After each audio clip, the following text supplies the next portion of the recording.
Nah, terima kasih buat rekan-rekan dosen, teman-teman yang saat ini sedang berjuang untuk mendapatkan status eligible di sisternya masing-masing, di mana ini untuk kebutuhan syarat untuk masuk ke kuota Serdos. Jadi ini tentunya dari tahun ke tahun itu kalau saya lihat perkembangan untuk proses sertifikasi dosen ini memang tidak mudah gitu. Artinya kalau misalnya saya bandingkan dengan zaman saya ya, uh, meskipun sudah online ataupun sudah melalui teknologi yang berbagai macam, tetapi menurut saya di setiap tahunnya itu persyaratannya semakin meningkat gitu. Jadi kalau Bapak Ibu tidak memperhatikan hal tersebut ya, jadi kalau misalnya tidak ada keinginan bahwa nih saya harus sudah lulus nih di Serdos tahun ini nih, karena nanti di Serdos berikutnya itu pasti syaratnya akan tambah lagi gitu. Jadi disesuaikan dengan kondisi zaman, disesuaikan dengan teknologi yang saat ini, dan tentunya disesuaikan dengan kemampuan sumber daya manusia saat ini. Nah, itu yang menjadi tantangan tersendiri buat teman-teman dosen. Nah, di sini saya akan memberikan informasi terkait dengan sertifikasi dosen ini, ya bagaimana caranya biar kita eligible, kemudian apa saja yang harus kita persiapkan. Jadi dalam 2 hari ke depan ini, hari ini dan besok, insya Allah saya akan sharing berdasarkan pengalaman. Kebetulan saya juga beberapa kali diminta oleh universitas yang kebetulan kenal sama saya untuk kemarin saya nge-review ya, nge-review PDD-UKT-PT ya, salah satu dosen di universitasnya. Jadi bukan salah satu dosen, ada beberapa dosen gitu. Jadi saya bilang saya review singkat aja ya terkait dengan terutama pengajaran, karena saya harus juga mengatur waktu saya. Jadi itu yang kemudian mereka harus ngambil tag ulang untuk videonya gitu. Tapi ada beberapa masukan yang saya berikan. Nah, jadi Bapak Ibu, apa yang akan saya sampaikan pada materi kali ini, yang akan saya sharingkan kepada Bapak Ibu, rekan-rekan dosen, itu pentingnya Serdos bagi karir dosen, kemudian strategi persiapan Serdos dan syarat eligible. Jadi kenapa kok saya tulis ada strategi persiapan Serdos? Karena ini yang seringkali banyak gagal itu di tahap-tahap awal. Dari tahap-tahap awal itu seperti apa? Jadi seperti misalnya kita mau mempersiapkan tes TKBI maupun TKDA dan lain-lain, itu yang seringkali gagal di situ. Jadi saya ceritakan aja ya, di kampus saya itu dari hampir 40 peserta itu yang masuk eligible lolos itu hanya cuma 4 dosen. Nah, itu yang kemudian ada salah satu dosen di kampus saya itu, kebetulan dia kenal baik sama saya, dia minta direviewkan videonya. Saya bilang, wah ini gawat kalau kamu caranya menyampaikan informasi pengajaran itu seperti ini, itu gawat. Jadi saya suruh untuk take ulang, ambil video, karena apa yang semestinya disampaikan di dalam video tersebut dalam sistem pengajaran itu dia terlupakan gitu. Dia terlupakan di situ. Jadi dia kebetulan tahu kalau saya sering berbicara tentang Serdos, juga terkait dengan peningkatan karir dosen yang lain, makanya dia menghubungi saya untuk ini. Nah, Bapak Ibu, nah ini adalah profil singkat saya. Profil singkat saya saat ini sedang studi lanjut ya di Taiwan saat ini, di mana saya selain sebagai dosen di Universitas PGRI di Buana Surabaya, saya juga aktif dalam mengisi kegiatan berbagai macam pembicara, lebih banyaknya sih Serdos ya, sama peningkatan karir dosen. Saya juga bertindak sebagai reviewer nasional PKM mahasiswa. Jadi PKM mahasiswa itu saya salah satunya yang nge-review sampai detik ini. Kemudian juga terlibat di beberapa review jurnal nasional dan internasional, tapi yang nasional saat ini saya sudah skip ya, saya lebih fokus ke internasional, karena bagi saya kalau internasional itu ada nilai tambah plus yang saya dapatkan Ya, di samping saya bisa dapat akses gratis untuk Sign Direct, itu kemudian saya juga tahu bahwa oh ternyata yang lagi happening di dalam penelitian itu seperti ini. Nah itu. Nah kalau nasional saya sudah tidak berkenan lagi karena bagi saya sudah tidak ada artinya, ada manfaatnya tapi sedikit gitu. Nah kemudian saya kebetulan juga aktif di dalam sosial media ya, terutama sosial media semuanya ini sih, semuanya. Tapi kalau Twitter ini saya lebih fokusnya untuk ke jurnal internasional. Jadi follower saya itu juga semua teman-teman yang jurnal internasional saja. Nah, saya aktif kalau Bapak Ibu mau lihat perkembangan informasi terkait dengan dunia dosen, Bapak Ibu bisa lihat di YouTube saya yang Mimbar Intelek. Kemudian ada juga yang Alkolif, itu YouTube saya yang lama, itu khusus untuk mahasiswa sebenarnya. Saya buatkan khusus untuk mahasiswa. Kemudian ada Facebook saya, Instagram, Twitter, maupun TikTok. Nah, TikTok pun itu semuanya berkaitan dengan dunia pendidikan. Jadi ada yang mahasiswa lah, ada yang dosen, semuanya terangkum di situ. Nah, yang perlu Bapak Ibu pahami dulu, ini adalah apa sih sebenarnya BKD itu. Jadi mungkin bagi teman-teman dosen yang masih awal-awal berkarir sebagai seorang dosen, itu mungkin hanya cuma mendengar bahwa oh ada BKD ya, atau sertifikasi dosen ya, atau juga yang mungkin sebelumnya ada yang sertifikasi guru gitu ya, khusus untuk guru. Nah ini yang terpenting, bahwa kita sebagai seorang dosen itu dikatakan sebagai dosen profesional itu bukan hanya karena semata-mata kita sudah memiliki jabatan akademik nih, misalnya punya asisten ahli, punya jabatan akademik lektor kepala, bahkan guru besar, bukan semacam itu. Jadi kalau kita mengikuti aturan di dalam POPAK ini ya, di dalam aturan BKD juga, ini ada dualisme aturan yang menurut saya agak rancu. Kenapa demikian? Karena di dalam BKD disebut bahwa seorang dosen yang dikatakan sebagai dosen profesional itu ketika dia sudah memiliki sertifikasi dosen atau telah bersertifikasi dosen. Nah, itu yang disebut sebagai dosen profesional. Entah itu dia memiliki jabatan akademik asisten ahli, lektor kepala, ataupun profesor, yang penting dia sudah memiliki yang namanya sertifikasi dosen. Itu yang disebut sebagai dosen profesional. Tetapi kalau kita mengacu kepada aturannya akreditasi, maka dosen itu dihitung sebagai dosen, benar-benar dosen itu minimal dia memiliki jabatan akademik lektor gitu. Jadi yang asisten ahli itu tidak dikatakan sebagai dosen gitu. Nah itu yang menjadi menurut saya dualisme aturan yang harus diperbaiki, mana sebenarnya yang dikatakan sebagai dosen profesional atau dosen, karena antara aturan akreditasi dan BKD itu berbeda. Nah, kegiatan yang dilakukan atau yang dibebankan di dalam sebuah tugas yang kita jalankan di dalam kegiatan Tridharma, yang kemudian kita submit atau kita upload di dalam Sister sebagai bentuk kinerja kita, itu yang disebut dengan BKD. Jadi BKD itu salah satu alat tools untuk mengontrol sebenarnya aktivitas dari kegiatan Tridharma kita. Nah itu. Nah ini ada hubungannya dengan kaitannya sejauh mana nanti Bapak Ibu itu bisa dikatakan eligible di dalam ketika nanti masuk ke kuota Serdos.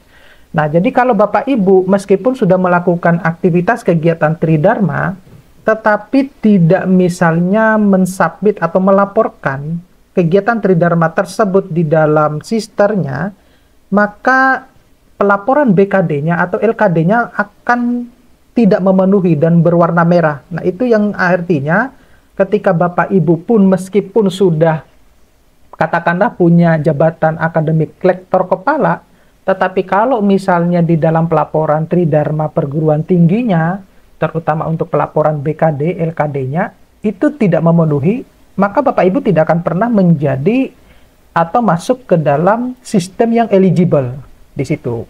Nah, nanti ke depannya di sesi-sesi akhir akan saya sampaikan tips and trick bagaimana biar nanti kita itu ketika nanti Bapak Ibu sudah lulus Serdos, seperti apa yang harus dilakukan biar nanti pemenuhan setiap semesternya itu nanti tertulisnya adalah memenuhi gitu di BKD-nya gitu.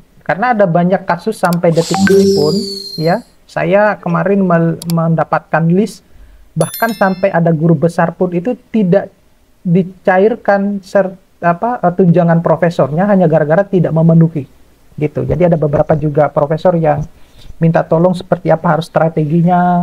Nah, itu yang nanti mungkin akan saya sampaikan di sesi-sesi akhir. Nah, apa saja sebenarnya yang menjadi tugas dan kewajiban kita di dalam kita melaksanakan Tridharma perguruan tinggi? Yang pertama itu adalah ada pendidikan. Saya kira ini jelas ya. Kemudian penelitian, pengabdian, ada tugas penunjang dan tugas tambahan. Nah, Bapak Ibu, kalau untuk poin 1 dan poin 3, itu pasti sudah dapat itu. Pasti sudah dapat. Nah, yang menjadi kesulitan bagi semua teman-teman dosen, apalagi teman-teman dosen kita itu kan, katakanlah sudah senior, tetapi pemahaman tentang teknologinya itu minim sekali. Maka seringkali yang menjadi sesuatu hal yang tidak memenuhi itu di penelitiannya ini. Nah, ini yang semestinya harus kita kulik, apa sih sebenarnya yang menjadi permasalahannya di situ.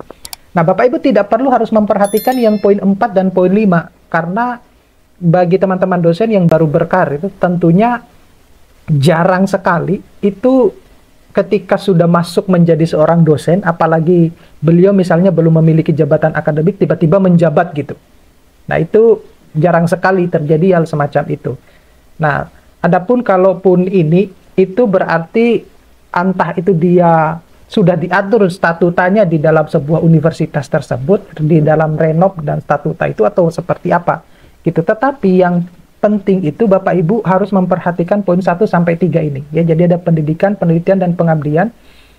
Tugas penunjang itu misalnya seperti Bapak Ibu ditugasi untuk misalnya mengikuti untuk peningkatan karir Bapak Ibu. Nah, itu adalah tugas penunjang gitu. Misalnya menjadi suatu kepanitiaan apa, nah itu bisa dimasukkan sebagai tugas penunjang gitu. Tetapi kalau tugas tambahan itu menjabat. Bapak Ibu entah itu menjabat sebagai wakil rektor kah atau rektor. Nah, ini yang dihitung di dalam di dalam BKD itu yang perlu Bapak Ibu ketahui, bahwa tugas tambahan itu hanya sampai sebatas kajur. Ya, hanya sebatas kajur ataupun kepala departemen. Kalau sebelumnya di 2023 itu sampai sampai kepala laboratorium gitu. Jadi sekretaris jurusan masuk, kepala laboratorium masuk. Nah, di 2020 setelah terjadi perubahan peraturan itu khusus untuk vektor kepala itu berubah. Itu jadi dosen yang dikatakan sebagai dengan tugas tambahan itu cukup sampai dengan kajur ya, atau kepala jurusan gitu. Nah, ada dosen dengan status ini, mudah-mudahan kalau saya lihat di sini, apakah tadi di list yang saya terima tadi itu, apakah ada yang posisinya masih tugas belajar ataupun izin belajar, itu konsepnya berbeda Bapak Ibu. Jadi kalau kita sebagai tugas belajar, berada dalam tugas belajar, kita itu terlepas dari aktivitas kegiatan Tridharma kita. Jadi ya kita fokusnya hanya cuma sekolah, itu tugas belajar. Ya, tetapi kalau izin belajar itu kita masih tetap mengadakan atau melakukan kegiatan Tridharma kita, sehingga di dalam pelaporan BKD-nya tetap harus dilakukan. Nah, apakah yang tugas belajar tidak melakukan pelaporan BKD? Ya, tetap melakukan pelaporan BKD, tetapi tidak seribet orang-orang yang tidak tugas belajar atau orang-orang yang sedang melakukan izin belajar. Gitu. Karena kenapa? Kalau kita yang tugas belajar itu cukup hanya cuma mengupload transkrip nilai aja di setiap semesternya. Jadi setiap ada pelaporan BKD, ya udah kita laporkan aja transkrip nilai kita. Itu otomatis nanti akan memenuhi karena sudah diatur bahwa untuk yang tugas belajar itu 12 SKS sudah terpenuhi gitu. Minimal 12 SKS. Nah, tetapi kalau yang izin belajar, maka yang izin belajar ini tetap harus melakukan semua kegiatan aktivitas Tridharmanya, mulai dari pendidikan, penelitian, pengabdian. Kalau dia punya tugas tambahan dan penunjangnya tetap harus dilakukan. Karena mereka masih atas keputusan sendiri, atas kesadarannya sendiri untuk melakukan izin belajar gitu. Jadi dia tidak terlepas dari kegiatan aktivitas Tridharma perguruan tinggi. Nah, begitu. Nah, tetapi kalau kita mau mengacu kepada aturan terkait dengan tugas belajar, izin belajar itu sebenarnya sudah tidak ada, jadi sudah dirubah namanya semacam itu. Jadi benar-benar mahasiswa ataupun dosen itu harus fokus ke sekolahnya biar nanti targetnya untuk lulus katakanlah 3 tahun itu tercapai gitu. Itu yang kemudian dilakukan perubahan aturan khusus untuk tugas belajar. Nah, kemudian bagi juga ada yang CPNS atau P3K itu juga wajib harus membuat BKD. Jadi semuanya ini bukan hanya yang CPNS ataupun P3K, tetapi semua baik itu PNS, non-PNS wajib harus membuat BKD. Bahkan kalau di kampus saya, SKP itu yang semestinya khusus untuk teman-teman dosen yang PNS, non-PNS pun itu diwajibkan untuk membuat SKP gitu. Meskipun itu tidak dikumpulkan sampai ke pusat gitu. Tetapi dari situ itu kita belajar bahwa oh ternyata proses dari aktivitas kegiatan Tridharma kita itu dinilai sekian gitu. Apakah baik, cukup, atau sangat baik di dalam SKP tersebut. Sehingga akan menjadi salah satu faktor atau baseline kita bahwa kinerja kita itu seperti ini. Jadi bukan hanya pemenuhan di dalam kegiatan Tridharma yang kemudian diupload di Sister, tetapi kita bisa melihat bahwa kualitas kita di dalam semester ini itu dalam 1 tahun ini apa sih, seperti itu. Kemudian menjalankan tugas negara dengan tidak menerima tunjangan profesi diatur sendiri, ya ini tentunya sudah diatur oleh kampusnya masing-masing ya. Itu meskipun ada beberapa kampus yang kebetulan teman-teman saya yang ada yang kuliah juga di Taiwan ini, mereka tetap mendapatkan tunjangan sertifikasi padahal mereka adalah tugas belajar gitu. Tapi kita tidak perlu iri dengan pencapaiannya mereka karena itu adalah sudah kebijakan dari kampusnya masing-masing gitu ya. Entah mereka sampai sejauh mana ngelobi Kemendikbud sehingga mereka tetap mendapatkan sertifikasi dosen, tapi ya kita tidak perlu iri dengan mereka yang semacam itu. Kemudian menjalankan tugas negara dengan menerima tunjangan profesi, tetap membuat BKD juga ya. Cuti di luar tanggungan negara ada aturannya tersendiri Bapak Ibu ya. Kemudian ada tidak wajib untuk membuat BKD. Nah, ini tunjangan profesi. Nah, tunjangan profesi itu Bapak Ibu, kenapa kok saya menyampaikan materi ini? Karena biar Bapak Ibu itu paham apa saja yang harus dipersiapkan. Nah, jadi tunjangan profesi itu kita telah harus memenuhi syarat yang melaksanakan tugas kegiatan Tridharma kita itu minimal 12 sampai 16 SKS. Jadi kita tidak boleh lebih nih dari ini. Kalau kurang dari 12 SKS tentunya akan tidak memenuhi, kelebihan dari 16 SKS juga tidak akan memenuhi. Tetapi mending lebih Bapak Ibu karena kita bisa setting menjadi tugas beban lebih gitu. Ketimbang kurang itu yang menjadi ini. Jadi kemarin ada yang DM ke Instagram saya, dia tanya bahwa saya itu di bulan Juli ini ada 3 publikasi jurnal nasional yang terbit. Apakah saya harus melaporkan 3-tiganya atau cukup 2, yang satunya saya simpan untuk semester berikutnya? Saya bilang bahwa itu tidak bisa. Anda harus jujur dan kooperatif. Jadi 3-tiganya tetap harus dilaporkan. 1 yang tidak dijadikan beban lebih, 2-nya dijadikan beban lebih. Nah, untuk semester berikutnya Anda harus lebih fight lagi gitu. Makanya strategi untuk biar nanti setiap semesternya itu terpenuhi itu penting. Kapan kita harus publish, kapan kita tidak harus publish gitu. Jadi ada ritme yang harus kita atur. Nah, gitu. Kemudian ada beban kerja pendidikan itu sepadan dengan 9 SKS. Jadi Bapak Ibu mengajar pun berapa mata kuliah, ya nanti Bapak Ibu sendiri yang ngatur di dalam sistemnya nanti ya. Saya kira Bapak Ibu yang sudah eligible pasti sudah paham ini. Kemudian ada beban kerja pengabdian masyarakat dengan penunjang itu paling sedikit 3 SKS. Kemudian dosen dengan status tugas tambahan itu sepadan dengan 3 SKS. Jadi kenapa kok yang dengan tugas tambahan itu kecil banget? Ya karena mereka dibebankan dengan tugas tambahan itu. Entah itu menjadi rektor, wakil rektor, ataupun kajur gitu. Nah, mereka cukup hanya mengupload SK rektornya atau wakil rektornya ataupun SK kajurnya tersebut ya.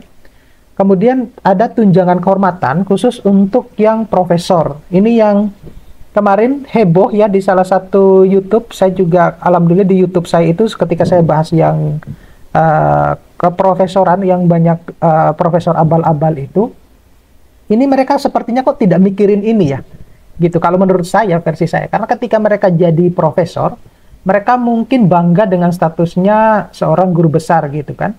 Tetapi sebenarnya itu merugikan dia, nggak sadar merugikan diri sendiri, merugikan instansinya gitu.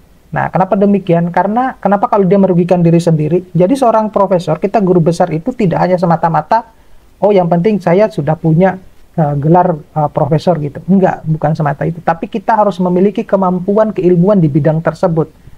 Dan tuntutan untuk menjadi seorang guru besar, kemudian diupload ke Tridharma Perguruan Tinggi di BKD itu nggak mudah. Sudah banyak buktinya. Saya kemarin dikasih list itu banyak sekali profesor-profesor yang tunjangan profesornya itu tidak dicairkan karena tidak memenuhi. Nah itu karena bebannya sebenarnya tinggi. Kenapa demikian? Karena ketika mereka memenuhi aturan yang sudah ditetapkan itu, mereka menerima tunjangan itu 3 kali lipat dari yang kita terima, gitu. 3 kali lipat. Jadi kalau misalnya baseline dia mendapatkan gaji itu katakanlah 5 juta per bulan, ini kasarannya gitu ya, maka dia akan mendapatkan ketambahan dia untuk mendapatkan tunjangan kehormatan itu 15. Jadi satu bulan itu bisa sampai 20 lebih gitu. Tetapi syaratnya ya juga tidak mudah gitu. Nah, ini yang harus diperhatikan ya. Nah, matriks pedoman operasional BKD ini berbicara terkait dengan aturan undang-undang yang mengatur tentang BKD. Nah, Bapak Ibu yang perlu harus dipahami itu adalah ada beban BKD yang 12 sampai 16 SKS tadi itu, dan intinya semua di kegiatan Tridharma itu tidak boleh kosong, Bapak Ibu ya. Tidak boleh kosong, itu harus ada gitu. Apalagi kalau kita yang baru berkarir sebagai seorang dosen, berapapun publikasi yang Anda dapatkan dalam 1 tahun atau dalam 1 semester, kegiatan Tridharma apapun yang Anda dapatkan, silakan langsung diupload ke BKD-nya, diupload ke sisternya. Kenapa saya bilang begini? Karena aturan untuk kenaikan jabatan akademik berikutnya itu sudah melalui sister, itu jauh sudah lebih gampang. Jadi Bapak Ibu tinggal narik data aja gitu. Nah, jadi ketika nanti Anda, Bapak Ibu, misalnya mau mengajukan kenaikan jabatan akademik, itu tinggal narik data. Ketimbang Bapak Ibu ketika mau melakukan kenaikan jabatan akademik, baru mau mengupload kegiatan Tridharmanya, yang mungkin ada sisa-sisa, oh ini saya simpan dulu. Enggak seperti itu konsepnya Bapak Ibu. Harus diupload semuanya, gitu.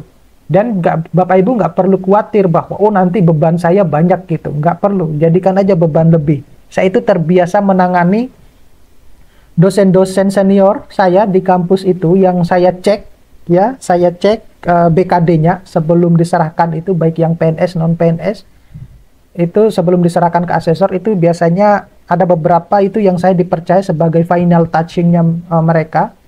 Jadi saya cek BKD-nya mereka apa yang kekurangannya. Nah, di situ saya sampaikan bahwa kita harus memiliki persamaan persepsi ini. Kenapa saya bilang harus memiliki persamaan persepsi? Ya, bagi teman-teman dosen yang tidak ingin melakukan kenaikan jabatan akademik lagi, maka syarat misalnya SK ini berlaku misalnya 5 tahun, semestinya cukup hanya 1 kali saja untuk upload kinerjanya, sisanya tidak perlu, gitu. Karena itu tidak penting bagi mereka, gitu. Asalkan sudah memenuhi. Tetapi kalau teman-teman yang ingin tetap mengajukan kenaikan jabatan akademik, maka kinerja itu harus tetap diupload. Nah, itu yang harus dipahami dulu, gitu. Nah, komponen kegiatan dosen dalam BKD ini ada yang mencangkup semua kegiatan Tridharma Perguruan Tinggi. Kemudian ada unsur-unsur di dalam kegiatan sesuai dengan POPAK. Ya, misalnya kita akan menambahkan MBKM, kemudian mengutamakan layanan kepada mahasiswa.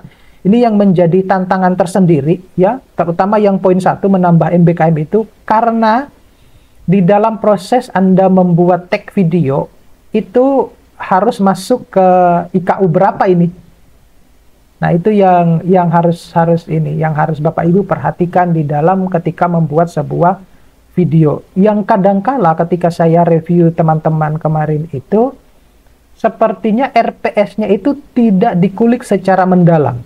Jadi dia mau menyampaikan pada pertemuan sekian, tetapi dia tidak lupa bahwa proses pembukaannya seperti apa, penyampaiannya seperti apa, kemudian closingnya seperti apa, feedback yang akan diberikan ke mahasiswa itu seperti apa. Itu yang seringkali lupa di situ. Itu yang kebetulan kalau misalnya kalau tidak disupport dengan penilaian yang lain, maka Anda akan kebanyakan gagal. Dan kemarin sudah ada yang WA ke saya gagal gitu. Kemudian adalah jumlah kegiatan di tiap subunsur, mulai dari pendidikan formal, kemudian ada pelaksanaan penelitian, kemudian ada pengabdian, dan juga penunjang. Nah, itu poin-poinnya sudah ada di situ. Kemudian kontribusi terhadap pencapaian IKU perguruan tinggi, gitu ya. Nah, ini peran strategis program BKD. Nah, kalau saya lihat di sini itu ketiga komponen ya, karir, kualifikasi, dan kompetensi itu sangat penting Bapak Ibu di sini, terutama di dalam karir kita sebagai seorang dosen. Jadi teman-teman dosen yang baru berkarir sebagai seorang dosen itu harus sudah memikirkan karirnya itu harus seperti apa gitu. Nah, kalau misalnya yang masih S2 itu ya secepatnya harus S3 gitu, karena aturan ke depan itu Bapak Ibu nanti sudah tidak ada dosen yang S2. Jadi jangan sampai aturan itu keluar, Bapak Ibu statusnya masih S2 nih, gitu. Nah, kenapa juga saya sarankan bahwa untuk segera mengambil S3, karena syarat untuk lulus itu semakin ke sini, semakin ke depan itu semakin berat, gitu. Jadi kalau misalnya tidak diambil sekarang itu, Bapak Ibu yang akan rugi sendiri. Makanya dari sekarang itu harus dipikirkan, karir saya itu seperti apa, strateginya seperti apa, saya harus publikasi dalam 1 tahun itu berapa, itu harus sudah dipikirkan ini sekarang. Dan mudah-mudahan S1, S2, S3-nya itu linear, sehingga kesempatan untuk menjadi guru besar itu lebih cepat. Gitu. Ketimbang misalnya S1, S2-nya maupun S3-nya bahkan berbeda itu, wah, jangan bermimpi untuk menjadi guru besar kalau S1, S2, S3-nya berbeda. Itu jauh, nggak akan bisa. Gitu. Nah, ini yang perlu diperhatikan, bahwa ada karir yang mencangkup di dalamnya, kemudian yang kita upload ke dalam BKD tersebut. Nah, ini kontribusi beban BKD ya. Kita membuat pelaporan yang menjadi beban kinerja dosen tersendiri. Kemudian ada indikator kinerja dosen di dalamnya ya, seperti apa saja yang termasuk di dalam kegiatan Tridharma. Kemudian akan diarahkan ke indikator kinerja perguruan tinggi. Jadi di sini akan terlihat bahwa saya punya sumber daya manusia di kampus saya itu katakanlah sampai 1000 gitu ya. Nah, yang belum masuk yang belum sertifikasi dosen berapa orang, yang memiliki jabatan fungsional sekian itu berapa orang, itu menjadi indikator kinerja perguruan tinggi. Nah, kebetulan kalau di kampus saya itu, tempat saya mengajar, itu konsepnya terhadap kinerja perguruan tinggi, terutama untuk peningkatan SDM itu sangat meningkat gitu. Jadi kita itu didorong bahwa ini loh ada pelatihan ini secepatnya untuk syarat untuk BKD dan lain-lain. Ini loh harus segera terpenuhi. Itu kita di-push itu semacam itu. Nah, itu yang saya tidak tahu apakah di kampus yang lain melakukan hal semacam itu atau tidak. Gitu. Kemudian ada kinerja, indikator kinerja kementerian ya. Nah, pencapaian indikator kinerja ini dan sasaran strategis dan indikator kinerja itu diatur di dalam peraturan yang sudah ditetapkan di dalam undang-undang yang mencangkum kegiatan Tridharma perguruan tinggi. Nah, jadi ada hubungan antara si dosennya dengan mahasiswanya, gitu. Karena ini yang mahasiswa itu yang juga mensupport kinerja Bapak Ibu sendiri. Nah, kemudian Undang-Undang Nomor 14 tahun 2005, Bapak Ibu harus paham tentang undang-undang ini, tentang guru dan dosen, pasal 72, itu sebenarnya sudah merangkum ya aktivitas dari kegiatan Tridharma kita sendiri, yang kemudian ada yang mencangkup BKD. Jadi Bapak Ibu harus wajib ya membaca undang-undang tersebut, biar paham bahwa oh saya itu tupoksinya seperti apa sih, itu ya. Nah, ini kebijakan BKD tahun 2021 yang kemudian merubah aturan khusus untuk lektor kepala pada waktu itu, yang kemudian heboh. Saya akhirnya langsung segera membuatkan video dan kemudian banyak yang DM ke Instagram saya, oh seperti ini ya. Kemudian saya juga dihubungi oleh apa waktu itu ya, awal-awal sama dunia dosen ini untuk memberikan arahan terkait dengan BKD ini, dan akhir dari situ juga sebenarnya sudah banyak yang ini, yang DM ke Instagram saya. Jadi ini yang perlu dipahami buat teman-teman dosen yang baru berkarir untuk mau memenuhi eligible ya. Jadi kita tidak hanya semerta-merta untuk pemenuhan kegiatan Tridharma ataupun mengikuti peraturan yang ada, tetapi kita harus merancang strategi biar setiap semesternya itu tetap terpenuhi.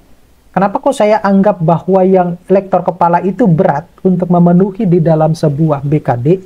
Karena saya tahu bahwa rata-rata lektor kepala di Indonesia itu tidak ada yang usianya masih 30-an.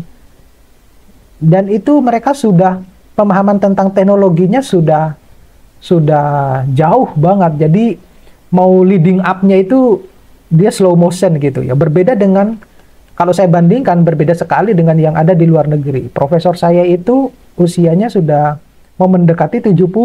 Tetapi kalau dia ngutik-ngutik yang namanya jurnal internasional, dan dia sering kali kita sharing ini ya, sharing informasi gitu. Wah, itu cepet banget, di luar nalar saya juga.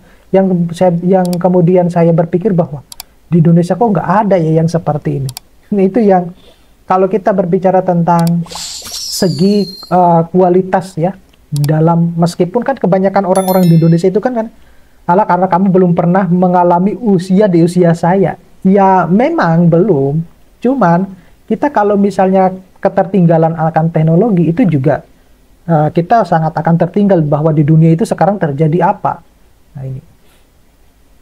Nah konsep peraturan yang sudah ditetapkan oleh Kemendikbud tentang karir dosen itu adalah mengatur unsur dan tata cara pelaksanaan BKD, kemudian mengatur penghargaan dan sanksi. Jadi di Bapak Ibu yang tes itu, kalau yang tidak lulus Serdos, ini saya bukannya menakut-nakuti ya, nanti saya akan sampaikan di pertemuan besok, tapi saya singgung sedikit.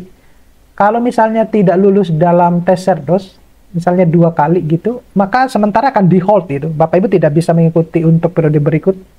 Gitu. Makanya ini dipikirkan betul-betul baik-baik bahwa apa yang sebenarnya harus saya lakukan biar nanti hanya cukup 1 gelombang saya sudah lulus.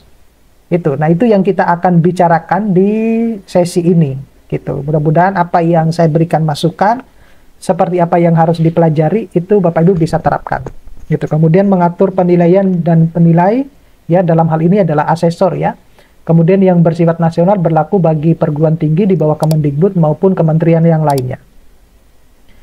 Nah, PUBKD tahun 2021 itu mengatur tentang kebijakan MBKM, kemudian sesuai dengan POPAK 2019, yang informasinya sepertinya ada peraturan baru per Januari 2025 terkait dengan peningkatan karir dosen ini. Kemudian ada kinerja yang berorientasi pada outcome dan output ya. Nah ini yang seringkali berbicara outcome dan output tetapi pelaksanaannya nggak paham. Itu yang saya nggak mengerti dengan mereka yang seringkali berbicara tentang output dan outcome. Kemudian ada beban kerja ya, beban kerja dosen ini ditulis itu kan minimum 37,5 jam per minggu gitu kan, meskipun kenyataannya berbeda jauh gitu ya, kenyataan di lapangan nggak seperti ini. Kemudian ada pelaporan kewajiban khusus bagi dosen dengan jabatan fungsional asisten ahli, lektor, lektor kepala maupun guru besar setiap tahunnya. Kemudian ada penghargaan bagi dosen dengan berkinerja lebih dan sanksi bagi dosen yang berkinerja kurang. Nah, penghargaannya ini seperti apa? Ya tentunya kalau penghargaannya ya ini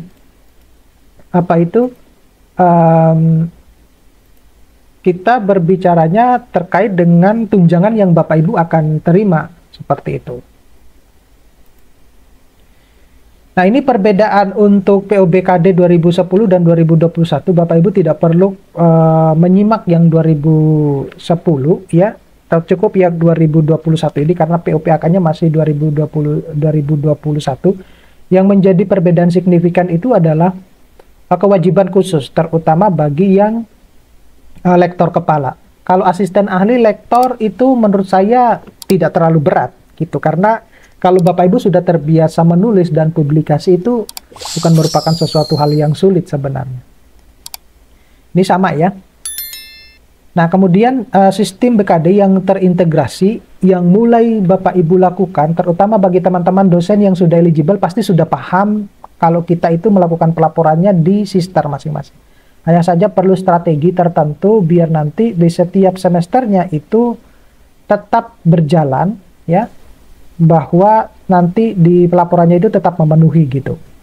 Nah, jadi ada kebijakan transformasi digital SDM pendidikan tinggi yang saya rasa ini masih juga belum dipahami terkait dengan digital transformation ini. Ada kebijakan transformasi manajemen SDM pendidikan tinggi, kemudian ada peningkatan layanan teknologi dan sistem keamanan, serta sistem informasi sumber daya terintegrasi atau sister BKD. Nah, di dalam sister ini, itu akan terintegrasi ke PDDikti Bapak Ibu. Jadi, Bapak Ibu tidak perlu khawatir bahwa data-datanya akan hilang gitu ya, karena semua data kita itu disimpan di dalam sister cloud. Nah, cloud itu sendiri, itu fasilitas untuk menyimpan data dalam jumlah yang besar, dalam jumlah yang banyak. Nah, kalau misalnya universitasnya tidak mampu untuk membayar cloud, maka yang memfasilitasi adalah Kemendikbudnya. Nah, seperti itu. Kemudian ini adalah evaluasi mutu asesor. Jadi kalau ini saya tidak perlu menyampaikan karena ini tugasnya asesor. Ya, Bapak Ibu nanti kalau misalnya sudah menjadi asesor BKD baru akan tahu, oh seperti ini kalau kita menjadi asesor BKD. Nah, ini kriterianya juga saya tidak akan bahas. Nah, ini adalah inovasi kebijakan BKD tahun 2021-nya. Jadi ada dokumen di mana dokumennya itu ada kebijakan MBKM yang masuk ke dalam rubrik BKD-nya. Kemudian ada kinerja yang berorientasi pada outcome, minimal outputnya, dan bukan proses. Artinya seperti apa? Jadi Bapak Ibu itu kalau misalnya mensubmit artikel-artikelnya ataupun proposal penelitiannya itu tidak bisa, harus yang sudah terbit Bapak Ibu. Jadi kalau proposal itu nggak bisa. Nah, kalau di zaman saya dulu yang masih sistem manual itu masih bisa. Jadi nilai proposal itu ada sekian. Kemudian laporan kemajuan itu berapa? Itu ada dulu ya. Dulu di zaman tahun-tahun 2017-an itu, karena sistemnya masih manual, belum pakai sister. Nah, sekarang itu tidak bisa. Semuanya itu harus berbasis output. Jadi kalau misalnya saya punya artikel ilmiah, kemudian masih prosesnya under review mau dilaporkan, ya tidak bisa Bapak Ibu. Semuanya harus sudah yang berbasis output. Kemudian mereduksi beban administrasi dosen. Ya, katanya seperti itu.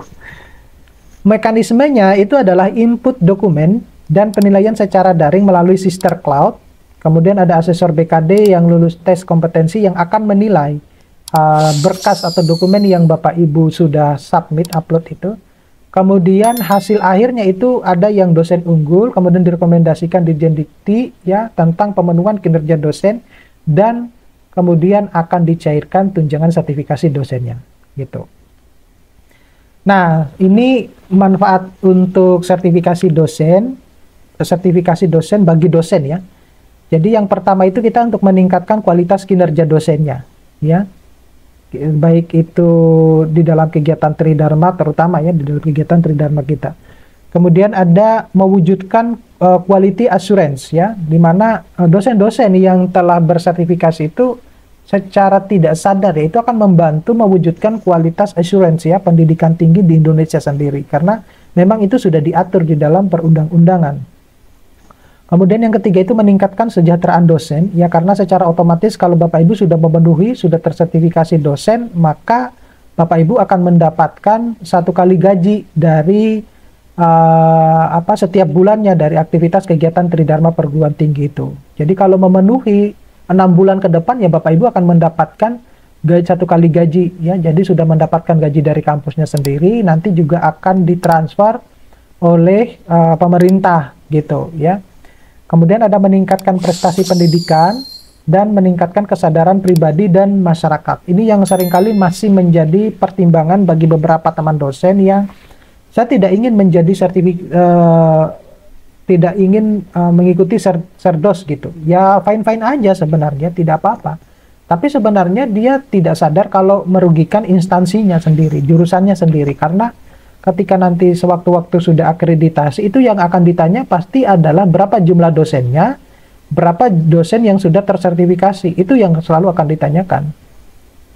Kemudian kalau manfaat bagi institusinya, tentunya meningkatkan mutu pembelajaran, termasuk meningkatkan daya saing dan instansi, serta meningkatkan akuntabilitas dan transformasi, juga meningkatkan kepercayaan publik. Nah, terutama kepercayaan publik ini karena dosen yang sudah bersertifikasi itu disebut sebagai dosen yang profesional, maka tentunya anak-anaknya yang akan kuliah, yang akan dikuliahkan ke kampus-kampus lain itu ataupun ke kampus kita, tentunya akan menjadi pilihan tersendiri bahwasanya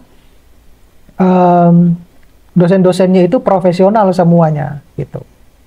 Kemudian kalau bagi mahasiswa itu mendapatkan pembelajaran yang berkualitas, kemudian diajar oleh dosen yang profesional dan kompeten, juga mendapatkan layanan pendidikan yang lebih baik, serta meningkatkan peluang mendapatkan pekerjaan yang lebih baik. Nah, ini yang syarat eligible, Bapak Ibu, sebenarnya tidak, saya tidak mau bilang bahwa tidak terlalu sulit juga, bukan. Jadi semuanya tergantung dari masing-masing. Tetapi ini yang harus Bapak Ibu perhatikan biar masuk ke eligibilitas ya. Jadi memiliki NIDN dulu yang sekarang sudah merubah menjadi NUPTK. Ya Bapak Ibu bisa lihat di video saya kemarin ya, yang saya upload. Itu ada yang kenapa kok, apa itu perbedaan antara NIDN dan NUPTK, apa sebenarnya manfaatnya, kenapa kemudian dirubah menjadi NUPTK, Bapak Ibu bisa lihat di situ.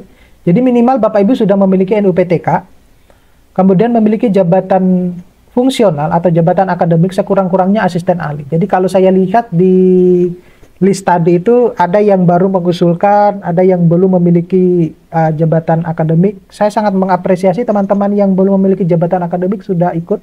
Itu kayak zaman saya itu. Jadi saya itu dulu seperti jadikan kelinci percobaan itu. Jadi disuruh ikut ini, disuruh ikut itu saya jalani gitu. Kemudian memiliki pangkat atau golongan ruang atau impasing bagi dosen non ASN ya. Kemudian memiliki masa kerja sebagai dosen sekurang-kurangnya 2 tahun secara berturut-turut terhitung mulai dari TMT. Ya, jadi Bapak Ibu itu ketika awal masuk sebagai dosen itu kan mau nggak mau harus sudah mengupload kinerjanya kan di sisternya ya, di BKD-nya. Kenapa demikian? Harus 2 tahun, jadi 4 laporan itu yang kemudian akan dijadikan syarat Bapak Ibu masuk ke kuota Serdos gitu, dan tidak boleh merah, semuanya harus memenuhi gitu ya. Kemudian memiliki beban kinerja dosen 2 tahun ini berturut-turut yang ada hubungannya dengan poin keempat, memenuhi nilai ambang batas passing grade untuk khusus kemampuan TKDA maupun TKBI ya, di sini yang poin 6 sama poin 7 ini yang seringkali banyak tidak lulusnya itu di TKBI gitu. Jadi semestinya zaman sekarang itu berbeda dengan zaman saya. Untuk kita belajar bahasa Inggris itu kita tidak perlu harus bayar kursus macam-macam dan lain-lain, itu karena dilakukan di rumah, dilakukan sendiri pun itu bisa kita lakukan sebenarnya. Kemudian yang terpenting itu juga adalah harus memiliki sertifikat, baik itu pekerti maupun AA. Ada yang bilang bahwa apakah cukup 1 kali saja? Saran saya harus dua-duanya, biar menjadi nilai plus tersendiri. Karena pekerti sama AA itu berbeda, gitu. Meskipun kalau misalnya dilihat sama aja, enggak, semestinya itu berbeda, gitu, Bapak Ibu. Ya, jadi saya kebetulan ya punya dua-duanya. Bahkan kalau yang pekerti itu sampai 2 kali saya mengikutinya. Ya, jadi pekerti dan AA itu wajib, ya. Harus, kalau menurut saya ya harus dua-duanya, jangan cuma satu saja. Nah, kemudian saya sedikit menyinggung mengenal mission statement dosen ya, boleh ya? Boleh nggak? Saya sedikit menyinggung yang mission statement karena ini penting buat teman-teman dosen. Silahkan Bapak. Baik, kenapa kok ini juga menjadi salah satu bumerang buat teman-teman dosen di dalam menulis atau menyusun yang namanya mission statement, karena kita itu menilai diri kita sendiri itu tidak mampu gitu, lebih mudah itu dinilai oleh orang lain. Jadi kayak saya seperti dulu itu strategi saya itu adalah saya meminta ke teman-teman dosen senior sama mahasiswa saya bahkan untuk menilai saya itu seperti apa. Jadi nilai apa adanya, saya tidak akan pernah marah biar saya itu tahu apa yang harus saya tulis gitu di dalam deskripsi diri saya itu. Ya, itu yang harus saya lakukan. Jadi mau buruk baik pokoknya silakan Anda menulis. Oh, meskipun itu saya lakukan secara wawancara, itu yang kemudian bisa untuk menjadi basic saya untuk menulis Itu yang saya lakukan dulu. Jadi mission statement ini yang berbeda dengan zaman saya itu adalah dosen itu menulis pernyataan yang tertulis yang menggambarkan nilai, tujuan, dan komitmen seseorang dalam melaksanakan kegiatan Tridharma perguruan tingginya atau kegiatan akademiknya. Jadi tanyakan kepada Bapak Ibu sendiri, saya ini menjadi dosen itu untuk apa sih? Gitu. Itu harus muncul pertanyaan itu. Nah, apakah hanya cuma untuk karena saya sudah lulus S2, saya pengen ikut menjadi kayak dosen-dosen yang lain, atau saya ingin biar ketemu sama mahasiswa setiap semesternya, ataupun saya biar mendapatkan tunjangan sertifikasi dosen. Bukan hal semacam itu Bapak Ibu. Itu sudah banyak juga dilakukan sama orang lain. Jadi harus benar-benar menanyakan bahwa apa sebenarnya yang spesial dari diri saya, kemudian saya terjun di dalam dunia dosen. Gitu. Hal yang paling gampang itu adalah, saya punya produktivitas di dalam kinerja kegiatan Tridharma, dan itu sudah terbukti sejak misalnya saya jadi mahasiswa. Itu bisa menjadi nilai plus tersendiri sebagai seorang dosen, ya. Jadi harus ada nilai pertanyaan itu. Nah, elemen utama yang harus diperhatikan Bapak Ibu di dalam mission statement dosen itu adalah satu, tujuan pengajar. Jadi tujuan pengajar itu kita harus bisa menjelaskan tujuan utama di dalam proses pengajaran tersebut. Nah, seperti apa kita menciptakan lingkungan yang kondusif, yang baik dalam proses belajar mengajar, bagaimana kita memotivasi mahasiswa, kemudian membantu mereka untuk mencapai potensi akademik mereka. Nah, ini yang seringkali jarang dilakukan oleh semua dosen. Mereka seakan-akan lupa karena terkekang oleh RPS yang sudah dirancang sendiri, bahwa mahasiswa saya itu pada pertemuan ini tuh harus mencapai ini. Lupa dengan itu, ya. Jadi mereka sendiri yang merancang, tetapi lupa bahwa semestinya yang dibutuhkan oleh mahasiswa itu tidak semata-mata hanya cuma itu, gitu. Apalagi kalau kita mengulik ke lebih dalam, lebih jauh, bahwa setelah mereka lulus itu mereka harus mendapatkan pekerjaan yang layak. Nah, itu yang seringkali lupa di dalam teman-teman dosen ketika mengajar. Makanya penting seorang dosen itu juga harus belajar nilai memotivasi orang, juga memotivasi dirinya sendiri. Kemudian yang kedua itu nilai-nilai inti, yaitu bisa mencangkup teguh, ya, yang dipegang teguh oleh dosennya, seperti dia integritas, kemudian selalu berinovasi, ya, setiap ada inovasi-inovasi yang dia ciptakan sendiri, ya. Kemudian bisa berkomitmen terhadap keunggulan akademik, itu yang harus dia tanamkan, ya, termasuk di dalam nanti peningkatan karir dosen itu sudah ada di sini. Kemudian ada komitmen terhadap mahasiswa, jadi menggambarkan bagaimana sebenarnya kita sebagai seorang dosen itu berkomitmen untuk mendukung perkembangan intelektual dan personal mahasiswa ini. Jadi yang saya sering kali temui dosen-dosen itu, ya, mohon maaf ya, ada kalanya ketika misalnya anak mahasiswanya itu mau mengikuti organisasi dan tidak mengikuti kelas di kelasnya, itu sudah akan mendapatkan punishment itu ke mahasiswanya. Nah, kalau saya justru saya mendukung mereka yang ini, jadi asalkan tugas utamanya dia sebagai mahasiswa itu tidak terlupakan, gitu. Jadi misalnya kita memberikan tugas, ya, dia mengerjakan, kemudian masuk kelas, ya, meskipun ada beberapa kali izin karena dia harus mengikuti organisasi, saya lebih apresiasi, lebih bangga kepada mahasiswa saya yang semacam itu daripada lebih banyak menghabiskan di kelas, gitu. Kemudian fokus ke penelitian. Nah, ini yang jarang menjadi komitmen di dalam sebuah universitas ataupun dosen sendiri. Jadi kita itu Bapak Ibu harus punya banyak penelitian, publikasi terutama, biar nanti kita itu dilirik oleh teman-teman yang lain untuk melakukan research collaboration, gitu ya, atau rating collaboration for a publisher, gitu. Jadi untuk mempublikasikan artikel ilmiah kita. Nah, itu yang saya terapkan saat ini. Kemudian melakukan pengabdian kepada masyarakat, ya, saya kira ini jelas, ya, karena kita sebagai seorang dosen berarti kita tidak luput dari yang namanya pengabdian kepada masyarakat. Jadi ilmu yang kita dapatkan dari hasil-hasil penelitian kita itu, kita harus menerapkannya ke masyarakat. Kemudian ada keselarasan dengan visi institusi. Nah, ini yang harus juga dipahami bahwa seringkali ketika institusi itu mensosialisasikan visi misinya itu tidak diperhatikan oleh banyak dosen, sehingga seringkali lalai di dalam keselarasan di dalam menentukan visi misi institusi dosensa ini, SDM kita itu harus seperti apa. Nah, ini contohnya yang menurut saya itu penting buat Bapak Ibu yang harus ada di dalam mission statement itu.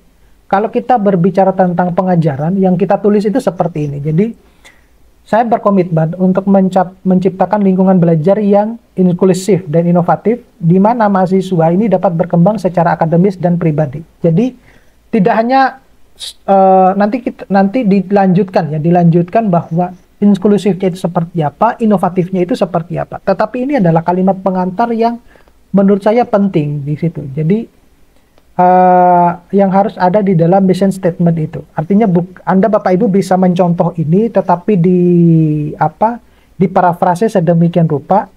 Kemudian kalau penelitian, ini yang terpenting juga, bahwa penelitian itu harus fokus pada bidang apa, gitu. Jangan kemudian ditunjang dengan hasil publikasi yang terkait dengan bidang tersebut, gitu. Itu yang harus Bapak Ibu tulis gitu di dalam ini. Kemudian kalau yang PPM itu tentunya memiliki nilai kontribusi besar terhadap masyarakat dari keilmuan-keilmuan. Misalnya kontribusinya seperti apa, ini basic dasarnya itu saya dapatkan dari hasil penelitian ini. Itu yang harus ada di dalam mission statement. Ya, kita membuatnya mission statementnya. Nah, itu saja Bapak Ibu yang bisa saya sampaikan. Mudah-mudahan ini bisa bermanfaat buat teman-teman. Ya, nanti secara panjang lebar kita akan diskusi melalui forum ini. Terima kasih, saya kembalikan ke moderator.